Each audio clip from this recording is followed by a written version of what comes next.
கர்த்தரை சேவியுங்கள்.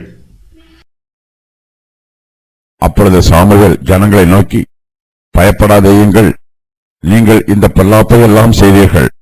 ஆகிலும் கர்த்தரை விட்டு பின்வாங்காமல் கர்த்தரை உங்கள் முழு இருதயத்தோடும் சேவியுங்கள்.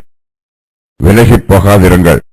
மற்றபடி பிரயோஜனமற்றதும் ரட்சிக்க மாட்டாததுமாயிருக்கிற வீணானவைகளை பின்பற்றுவீர்கள்.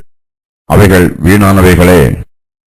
கர்த்தர் உங்களை தமக்கு ஜனமாக்கிக் கொள்ள பிரியமானபடியினால் கர்த்தர் தம்முடைய மகத்துவமான நாமத்தின் நிமித்தம் தமது ஜனத்தை கைவிட மாட்டார். நானும் உங்களுக்காக விண்ணப்பம் செய்யாதிருப்பேனாகில் கர்த்தருக்கு விரோதமாக பாவம் செய்கிறவனாயிருப்பேன். அது எனக்கு தூரமாயிருப்பதாக. நன்மையும் செவ்வையுமான வழியை நான் உங்களுக்கு போதிப்பேன். நீங்கள் எப்படியும் கர்த்தருக்கு பயந்து உங்கள் முழு இருதயத்தோடும் உண்மையாய் அவரை சேவிக்க கடவீர்கள். அவர் உங்களிடத்தில் எவ்வளவு மகிமையான காரியங்களை செய்தார் என்பதை சிந்தித்து பாருங்கள்.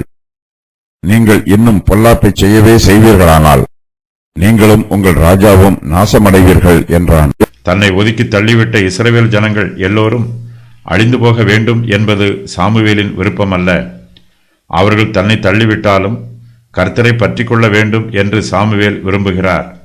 நீங்கள் கர்த்தரை விட்டு பின்வாங்காமல் கர்த்தரை உங்கள் முழு இருதயத்தோடும் சேவியுங்கள் என்று சாமுவேல் இஸ்ரவேல் ஜனங்களுக்கு சொல்லுகிறார். இஸ்ரவேல் புத்திரர் தங்களுக்கு ராஜா வேண்டும் என்று கேட்டு பாவம் செய்ததை சாமுவேல் அவர்களுக்கு உணர்த்துகிறார். தங்களுடைய பாவத்தை அவர்கள் உணர்ந்து கொள்கிறார்கள். இப்போது அவர்களை மன்னிக்கும் வேளை வந்திருக்கிறது. ஆகையினால் சாமுவேல் ஜனங்களை நோக்கி பயப்படாதிருங்கள் என்று கூறி, மேலும் கர்த்தரை விட்டு பின்வாங்காமல் கர்த்தரை உங்கள் முழு இருதயத்தோடும் சேவியுங்கள் என்றும் ஆலோசனை கூறுகிறார். இஸ்ரவேல் ஜனத்தார் தன்னை வேண்டாம் என்று தள்ளிவிட்டாலும் அவர்கள் கர்த்தரை பற்றி கொள்ள வேண்டும். அவர்கள் தங்கள் முழு இருதயத்தோடு கர்த்தரை சேவிக்க வேண்டும். இந்த சத்தியத்தை அவர்களுக்கு உணர்த்துவதற்காக சாமுவேல் இந்த வசன பகுதியில் ஒரு சிறிய பிரசங்க செய்தியை சொல்லுகிறார். சாமுவேல் சொல்லுகிற செய்தி யோசுவா இஸ்ரவேல் ஜனத்தாருக்கு சொன்ன பிரசங்க செய்தியைப் போல இருக்கிறது. கர்த்தர் சாமுவேலின் விண்ணப்பத்தை கேட்டு அன்றைய தினமே இடி முழக்கங்களையும் மழையையும் கட்டளையிடுகிறார். ஜனங்கள் எல்லோரும் கர்த்தருக்கும் சாமுவேலுக்கும் பயப்படுகிறார்கள்.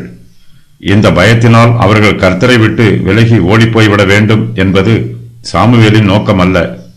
அவர்கள் கர்த்தரிடத்திற்கு மறுபடியும் திரும்பி வர வேண்டும் என்பதே சாமுவேலின் நோக்கம். அவர்கள் கர்த்தரிடத்தில் பயத்தோடும் பக்தியோடும் திரும்பி வர வேண்டும். சாமுவேல் இஸ்ரவேல் ஜனங்களுக்கு ஆறுதலான வார்த்தைகளை சொல்லுகிறார். சாமுவேல் ஜனங்களை நோக்கி பயப்படாதேயுங்கள், நீங்கள் இந்த பொல்லாப்பை எல்லாம் செய்தீர்கள் என்று சொல்லுகிறார். இஸ்ரவேல் ஜனத்தாருடைய பொல்லாப்பின் நிமித்தமாக கர்த்தர் அவர்கள் மீது கோபமாய் இருக்கிறார். ஆனாலும் அவர்கள் கர்த்தரை விட்டு பின்வாங்கி போய்விடக்கூடாது. அவர்கள் கர்த்தரை தங்கள் முழு இருதயத்தோடு சேவிக்க வேண்டும். இடி முழக்கங்களையும் மழையையும் பார்த்து அவர்கள் பயப்பட வேண்டாம். புயலுக்கு பின் அமைதி உண்டாகும். எப்போதுமே புயல் அடித்துக் கொண்டிருக்காது. இடி முழக்கமும் மழையும் கர்த்தருடைய சித்தத்தின் பிரகாரமாக உண்டாயிற்று. அவை கர்த்தருடைய சித்தத்தின் பிரகாரம் நின்று போகும்.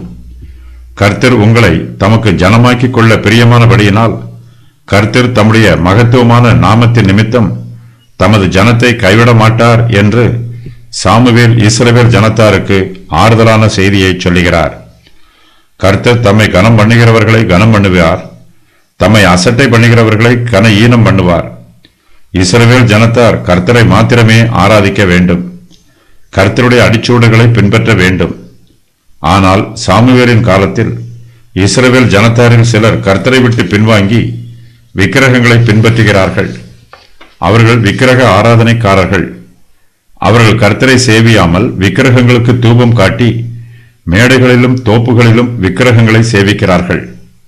சாமுவேல் விக்கிரக ஆராதனைக்கு விரோதமாக எச்சரிப்பின் வார்த்தைகளை சொல்லுகிறார். அவர்கள் கர்த்தரை விட்டு விலகி போனால் வீணான விக்கிரகங்களை பின்பற்றுவார்கள். விலகி போகாதிருங்கள். மற்றபடி பிரயோஜனமற்றதும் ரட்சிக்க மாட்டாததுமாய் இருக்கிற வீணானவைகளை பின்பற்றுவீர்கள். அவைகள் வீணானவைகளே என்று சாமுவேல் இஸ்ரவேல் ஜனத்தாரிடம் விக்கிரக ஆராதனைக்கு விரோதமான வார்த்தைகளை எச்சரிப்பாய் சொல்லுகிறார். ஜனங்கள் மெய்யான தேவனையும் மெய்யான உபதேசத்தையும் பின்பற்றவில்லை என்றால் அவர்கள் தேவனற்றவைகளையும் மாயமான உபதேசங்களையும் ஆத்மாவிற்கு பிரயோஜனமற்ற வீணானவைகளையும் பின்பற்றுவார்கள். விக்கிரகங்கள் மாயையானவை, அவை வீணானவை. விக்கிரகங்களுக்கு ஜீவன் இல்லை. விக்கிரகங்களை ஆராதிக்கிறவர்கள் அவை தங்களுக்கு நன்மை செய்யும் என்று எதிர்பார்க்கிறார்கள். ஆனால் அவர்களுடைய எதிர்பார்ப்பு வீணாய் போகும். தன்னை நம்புகிறவர்களை விக்கிரகங்கள் வஞ்சித்துவிடும். விக்கிரகங்கள் நெறிந்த நாணலைப் போலவும் கீறல் விழுந்த தொட்டிகளைப் போலவும் இருக்கிறது. அவற்றால் ஒரு பிரயோஜனமும் உண்டாகாது. கர்த்தர் இஸ்ரவேலரை தமக்கு ஜனமாக்கிக் கொள்ள பிரியமாயிருக்கிறார். கர்த்தர் தம்முடைய மகத்துவமான நாமத்தின் நிமித்தம் தமது ஜனத்தை கைவிட மாட்டார். பரிசுத்த வேதாகமத்தில் கர்த்தருக்கு பிரியமான காரியங்களை பற்றி சொல்லப்பட்டிருக்கிறது. அவற்றின் விவரம் வருமாறு: இஸ்ரவேல் புத்திரரை தமது ஜனமாக்கிக் கொள்வது, பிலேயாம் இஸ்ரவேலை ஆசீர்வதிப்பது. சாலமோன் ஜனங்களை ஆசீர்வதிப்பதற்கு கர்த்தரிடத்தில் ஞானத்தை கேட்டது. நீதியின் பலிகள். கர்த்தர் செய்தது கர்த்தருடைய நீதி. மனுஷரை ரட்சிக்கவும் குணமாக்கவும் இயேசு கிறிஸ்துவை நொறுக்குவது. தம்முடைய ஒரே பேரான குமாரன். உலகத்தின் பைத்தியமானவைகளினால் மனுஷரை ரட்சிப்பது. தம்முடைய சரீரமாகிய சபையில் கிறிஸ்துவின் அவயவங்கள் ஒவ்வொன்றையும் வைப்பது. பவுலை அழைத்து சகல பரிபூரணமும் கிறிஸ்துவுக்குள் வாசமாயிருப்பது. ஏனோக்கின் சாட்சி. துதியின் பலிகள்.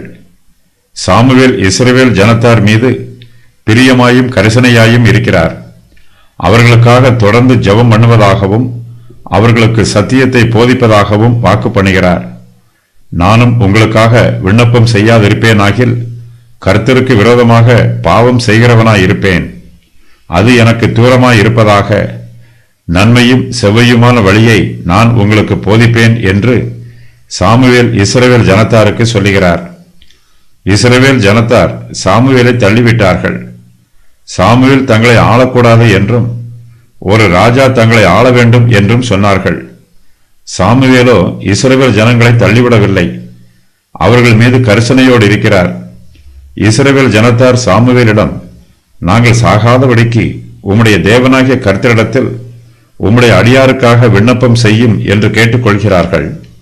சாமுவேலோ அவர்களுக்காக விண்ணப்பம் செய்வதாக வாக்கு பண்ணுகிறார்.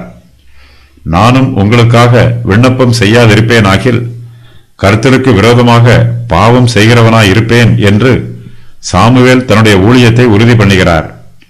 அவர்கள் சாமுவேலிடத்தில் தங்களுக்காக விண்ணப்பம் பண்ணுமாறு மாத்திரமே கேட்டுக்கொண்டார்கள். சாமுவேலோ அவர்களுக்காக விண்ணப்பம் பண்ணுவதாக உறுதி பண்ணிவிட்டு நன்மையும் செவ்வையுமான வழியை அவர்களுக்கு போதிப்பதாகவும் வாக்கு பண்ணுகிறார். இஸ்ரவேல் ஜனத்தார் சாமுவேலின் ஆளுகையை ஏற்றுக்கொள்ளவில்லை. அவர் தங்களை நியாயம் விசாரிக்க கூடாது என்றும் ஒரு ராஜா தங்களை நியாயம் விசாரிக்க வேண்டும் என்றும் இஸ்ரவேல் ஜனங்கள் கேட்டார்கள். சாமுவேல் இஸ்ரவேல் ஜனங்கள் மீது கோபப்படவில்லை.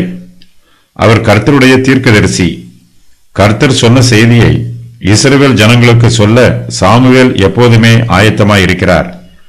சாமுவேல் தன்னுடைய பிரசங்கத்தின் முடிவரையாக இஸ்ரவேல் ஜனங்கள் கர்த்தருக்கு பயந்து அவரை சேவிக்க வேண்டும் என்று ஆலோசனை சொல்லுகிறார்.